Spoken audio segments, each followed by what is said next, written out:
How AI could spark the next pandemic. New research highlights how language-generating AI models could make it easier to create dangerous germs. Here's an important and arguably unappreciated ingredient in the glue that holds society together. Google makes it moderately difficult to learn how to commit an act of terrorism. The first several pages of results for a Google search on how to build a bomb, or how to commit a murder, or how to unleash a biological or chemical weapon won't actually tell you much about how to do it. It's not impossible to fully build working bombs from publicly available information. Scientists have warned others against publishing the blueprints for deadly viruses because of similar fears. But while the information is surely out there on the internet, how many lives does that save? That's a hard question to answer. It's not as if we could responsibly run a controlled experiment where sometimes instructions about how to commit great atrocities are easy to look up and sometimes they aren't. But it turns out we might be irresponsibly running an uncontrolled experiment in just that, thanks to rapid advances in large language models, LLMs. Security through obscurity. When first released, AI systems like ChatGPT were generally willing to give detailed, correct instructions about how to carry out a biological weapons attack or build a bomb. Over time, OpenAI has corrected this tendency, for the most part. But a class exercise at MIT, written up in a preprint paper earlier this month and covered last week in Science, found that it was easy for groups of undergraduates without relevant background in biology to get detailed suggestions for biological weaponry out of AI systems.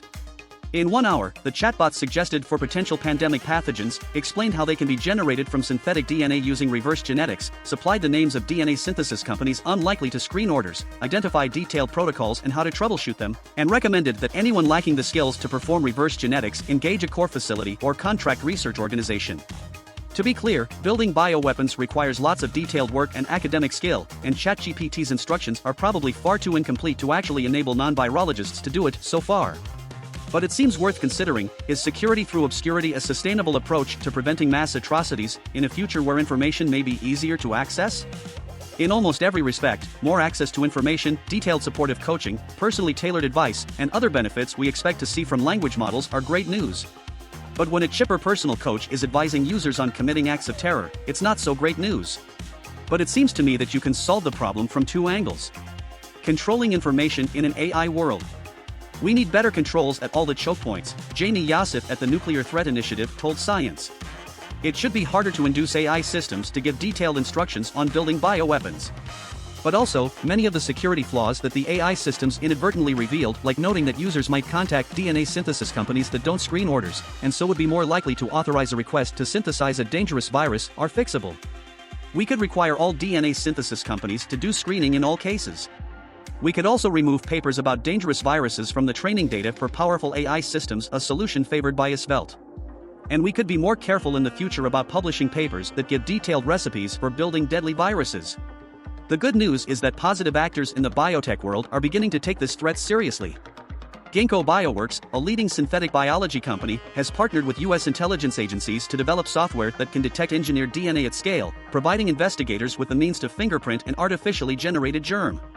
That alliance demonstrates the ways that cutting-edge technology can protect the world against the malign effects of cutting-edge technology. AI and biotech both have the potential to be tremendous forces for good in the world. And managing risks from one can also help with risks from the other, for example, making it harder to synthesize deadly plagues protects against some forms of AI catastrophe just like it protects against human-mediated catastrophe. The important thing is that, rather than letting detailed instructions for bioterror get online as a natural experiment, we stay proactive and ensure that printing biological weapons is hard enough that no one can trivially do it, whether ChatGPT aided or not.